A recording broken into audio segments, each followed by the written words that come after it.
tuning in to Youth on the Move to Make a Difference Teen TV Talk Show. Here on the show with us, we have a guest from Montgomery, Alabama, Waynika Davis. We all welcome you, Waynika Davis, to Youth on the Move to Make a Difference. Could you just give us a brief detour, like where you from and where you live and where you reside? I stay in Montgomery, Alabama. I grew up here, I went to school here, I've gone to church here. My church actually is in Prattville, the Ambassador of Christ Ministries. How many sisters and brothers do you have? Do your mom live here? Yes, my mom's from Montgomery, Alabama. I have one brother and two sisters, and I'm the third child. Okay. Well, we thank you for being a guest on our show today, and we're just going to talk briefly about some of the situations that you had to deal with as growing up until adulthood or becoming a later stage adolescent. And so one thing that we want to start off talking with was high school. We all know that everybody goes through situations in high school, and I just want you to share with us, like, what are some of the situations that you had to face through on a day-to-day basis going through high school? I think the biggest issue with growing up and going to school and high school being like your star year, that senior year, you trying to graduate, is peer pressure, which is throughout any school grade, but more so high school, because you want to fit in, you want to feel like you belong in the school, you want to feel like when you go to school that you can just be yourself. And it's kind of hard being that when you see these different groups, and even though you see it on TV, it's kind of funny because it's in real life. You see those popular kids, those band geeks, those geeks or those jocks. You see that, and it's like you want to fall into the right group and feel like you belong. So I guess I can say it is peer pressure. Okay, now, like, how did you feel, like, knowing who you are on the inside and feeling like you had to do this to fit in? Like, how did that make you feel? Like, what were some of the emotions that you faced? Like, packing yourself up and putting away just to feel like you had to do this to fit in and become that girl or that person in high school? I mean, I guess it's more confusing than anything, because you tell yourself that you want to fit in, and I want to fit in, I want to be with the popular crew, but that's really not me. Right. But in order for me to make it through this high school experience, this is who I have to be in order to not hold my head down when I walk through the school, or to not feel ashamed. It's more confusing than anything, like going through puberty in school and stuff is going on with your body and hormones and different friendships, your friendships beginning and ending, and a lot of stuff, grades. So I can say that it's more confusing than anything.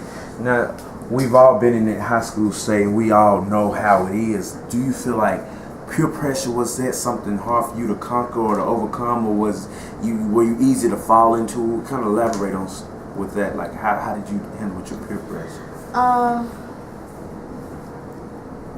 I haven't always been strong-minded or as strong-minded as I am now. Growing up, I had to go through what I went through to make me the person that I am today. When I was going to school every day, I would wake up like any other kid and get on the bus and listen to the conversations and get off the bus and go to breakfast and try to find my friends and sit down with them and like not feel alone, and let's walk to class together and let's sit in the back and things of that matter. So it was in the beginning of school when you don't know anyone. Like the first day of school is easy because you don't know anyone, but as the school years as you get deeper into the school years, then that's where the trials and tribulations come.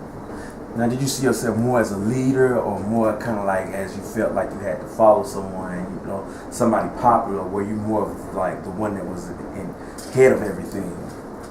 I say in the beginning I was a follower because I just wanted to belong, and then in that case, in that sense of everything wasn't going on in my household, so it's like I was just trying to find myself in school and try to fit in because I had to be here every day, And once I kind of came to the realization that people are gonna talk about you whether you do good or you do bad. Like, the choice is always yours at the end of the day. And once I got that installed in me, then I think I became more of a leader. I came more of a, I really don't care how you feel about me. I'm me. I'm gonna do what I want to do when I want to do it. I don't care how you feel about it. I'm gonna say what I want to say. I'm gonna be the class clown. I'm gonna express me. You think you changed more for the best, or did you kind of turn more down the wrong path when you gained that mentality or mindset about yourself? Kind of a little of both. I kind of went down the wrong path with that. I'm going to do what I want to do because I didn't have any guidance. You know, it's just that I was just trying not to be what you wanted me to be. So, you know, I'm going to do what I want to do just to prove a point to you. But in the sense, that doesn't always mean that I did the right things, you know. But I never tried to make the same mistake twice. I always tried to learn from my mistake and try to better myself from that. Of course. And so I know it says in your bio that your mother and your father lives in Montgomery, Alabama. When situations came about, did you feel like it was comfortable for you to talk to them? Could you take them that situation? Or do you feel like you couldn't tell them, you know, everything, you had to go to someone else in school and bring it to them? My situation at home, you know, I was adopted at 2, so, you know, I didn't really have my biological mom to go home and talk to. You know, even though I was adopted into my family, so I always had my aunt. You know, like, I considered her my mom at a young age, and she had kids, and I was the youngest of the kids that she had. And that sense of not feeling like I belonged there, it always withdrew me from asking her questions or saying things because I didn't want her to judge me. I didn't want to feel like any less than any of her kids because they're not asking these questions, you know, so why should I be asking these questions? Why should I have these thoughts in my head? So on that note, I would say no. I would withdraw from having them involved in anything that was going on in my school life. Did you feel like you could go to somebody, or did you have somebody in school that you could like take these situations to, and if so, did they give you back, you know, advice that you think was positive or negative, or did they kind of like downplay you and saying, oh, you're just a kid, you know, it'll be okay? Did they brush it over? I mean, everyone was a kid once. You know, everyone went through that stage of wanting to fit in, wanting to belong, you know. So like I can say I did have that one teacher, you know, and he was my first period teacher, and he just made me feel like the sky was the limit. Like whatever I wanted to do, I could do it. And it's like he just saw me. Like, and then I always used to ask myself, like, is it something that he know? Because, you know, it's 7 periods in a day. Kids talk. You know, teachers aren't slow. They listen. They know what's really going on, but they just really wait for us to come to them and say something. So for him to put me like on a pedestal, like, you just great, you're awesome, you're wonderful, you gonna be something in life, you gonna do this and you gonna do that, and like keep your head up. It's like it made you wonder, like, was he doing it because of what he was hearing, or did he really believe that, you know? But either way, it was positive. It was more positive things that I was hearing, so it really didn't matter because that's what I needed to hear.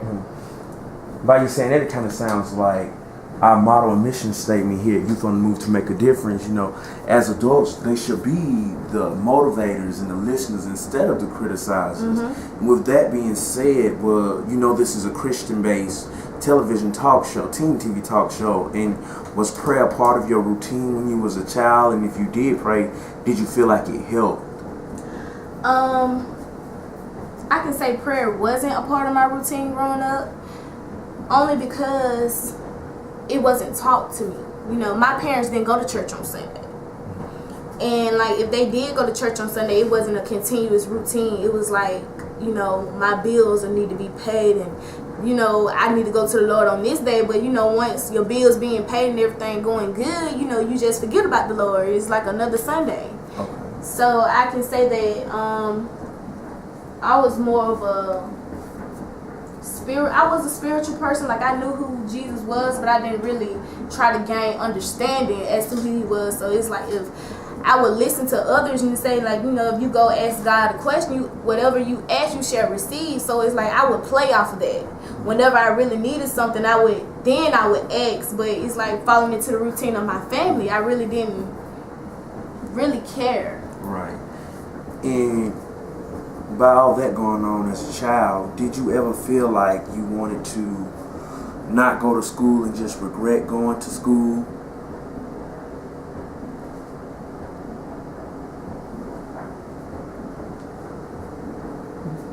That's them 4 minutes left.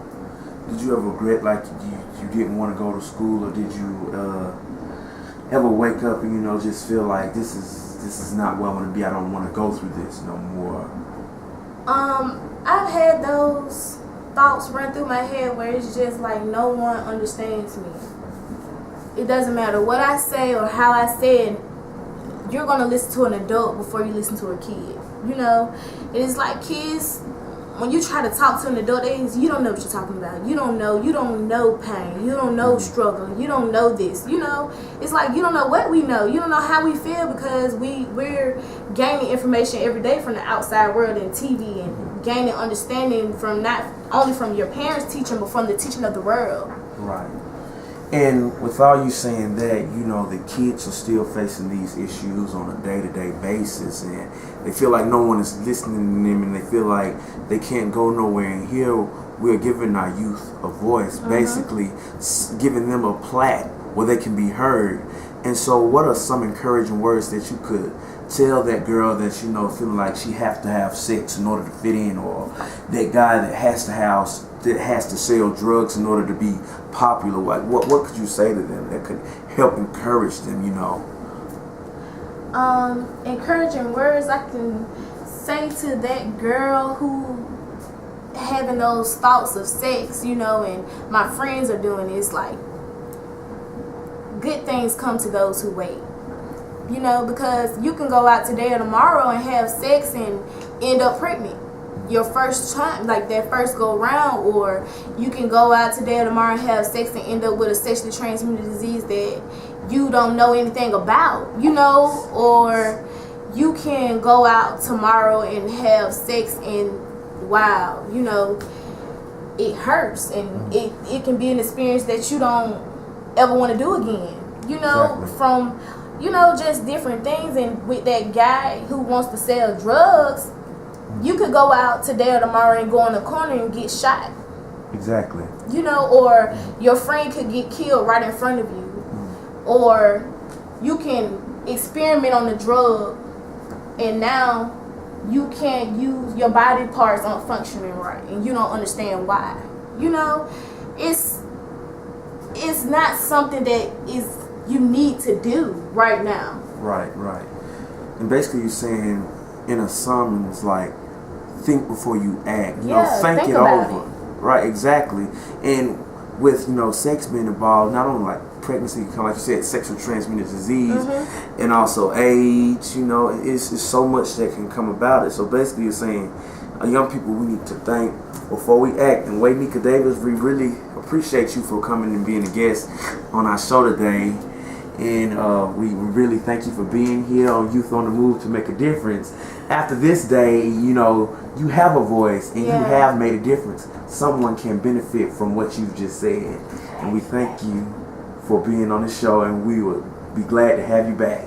And I'll be more than happy to come back. Woo, woo. Woo, woo.